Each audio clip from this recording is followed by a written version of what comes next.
Steven Cureño right here with the executioner, the alien, the one and only Bernard Hopkins. Good to see you, sir, as always, It's good man. to be seen. Now we got a good one. And you keep having good ones. But this is, just the next good one on the list. I know you're not complaining. I'm not. No. But you know what? Listen, it's a full-blown good boxing virus going around. 100%. Right? And there's no vaccine for it. Thank goodness, right? Thank goodness. This is the one we want. If we're going to get a virus, this is the one we want. It's a great fight. Maxie Hughes versus Zepeda. I feel like you guys have been calling for Zepeda to face Shakur. I feel like you guys are the only people that are calling you. You got Schofield as well, who's actually calling for Shakur. I mean, that's what you guys are the only ones. You guys are the only ones. Yeah, we know that we have two bites at the apple, and legitimately, and I think, man, listen, the head division is one of the hot, if not the hot division. But I also understand too, Shakur has, options on his side, I'm pretty sure, and he got people around him that's very smart. They've been in the business for many, many years, and let's see what happens and play it out. How I play out, because I never seen Shakur Stevenson talk out of a fight or didn't take a challenge that was coming to him. So let's stay tuned. A lot of fights are going to be made this year. I'm predicting a lot of fights going to be made this year. We already almost through the summer with a big one. One of our biggest months of the year. I ain't got to tell you who that is, but I will. And that's somebody I respect highly to the utmost, and that's Canelo. But Canelo also had his chance when he fought Floyd Mayweather as a the new face of boxing. Munguia has his shot now. Boy, time go by so fast when you become the prey.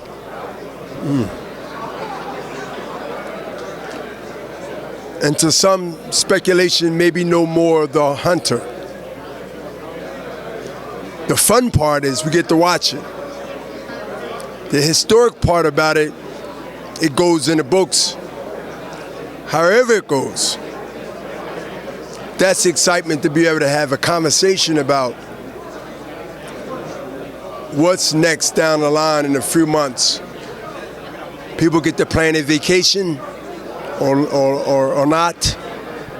They get to plan how to put some investment to the side to be able to watch or buy the fight or even go to the fight. This would boxing sort of create a chain reaction that's good all around the board. And guess what? We're going to continue to keep echoing it, continue to keep reminding everybody that stay on course. No victory laps right now. And it shouldn't be none for a long time, because the fans in the boxing world and the historic legacy that's been laid down way before myself has been disrespected to the utmost. And we still have a long way to go on bringing integrity and also the real, true, sweet science of boxing in the ring. All the other stuff is what it is, entertainment. This is boxing.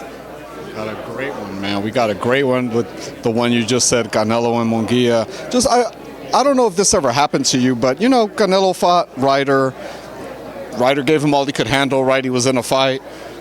Ryder fights Munguia. It's good scrap. Munguia gets him out of there. What does it do for maybe Canelo's psyche that, he was in a tough fight with Ryder and Munguia got him out of there? What does that for a fighter do when you're now facing the guy that knocked out the guy that you couldn't? I think it's two different way to approach that as far as from Canelo's mindset. I'm not in his mind. I don't know what was in it, what he would say to the same question. But what I can say from my experience, one has nothing to do with the other. I think Canelo is a professional. I think he adapts and also find a way, like he did in that particular fight, to win, and to win without a controversy, to win without getting a gift from a judge or anyone else. I just think that Canelo did the best and poured the fight out the best style and the best way he could without embarrassing himself. And you got to give credit to the guy he fought also for not getting sucked into Canelo's passion.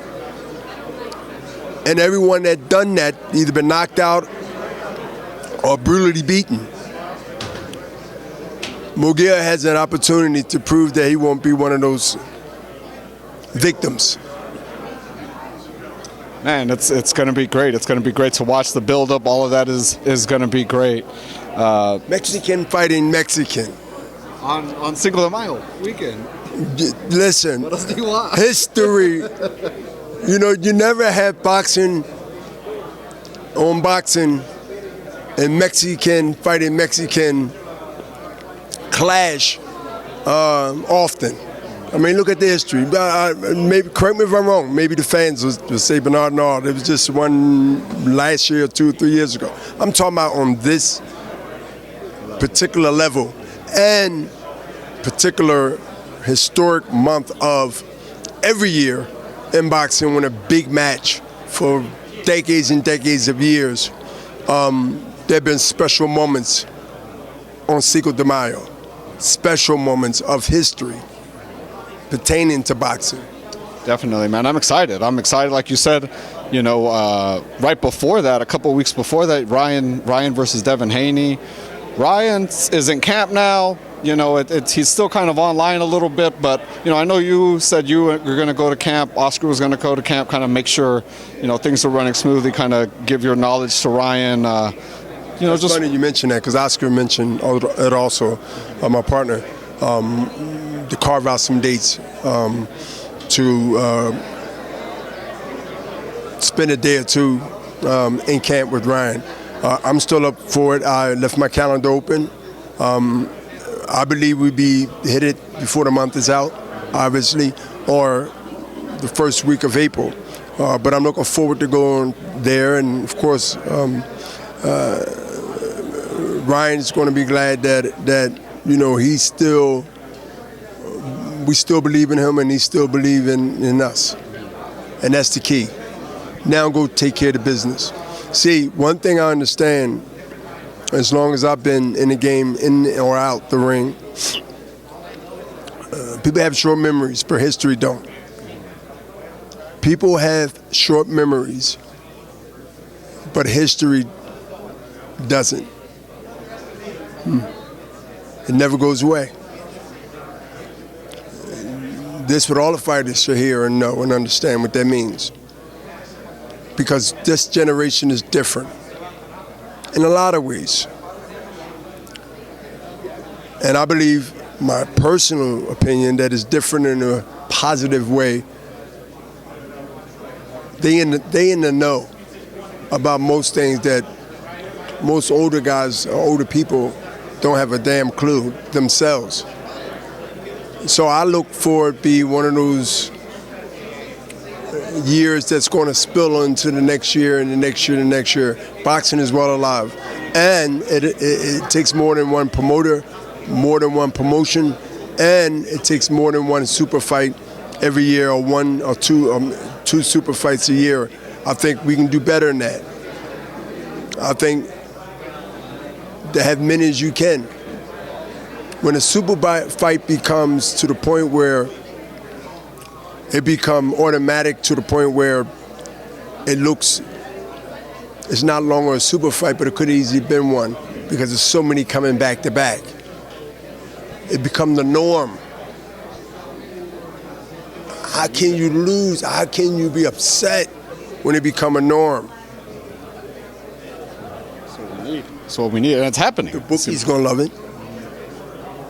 The loser's not. But it is what it is. We all have a chance and a choice. Which one you want to take? You mentioned the older guy.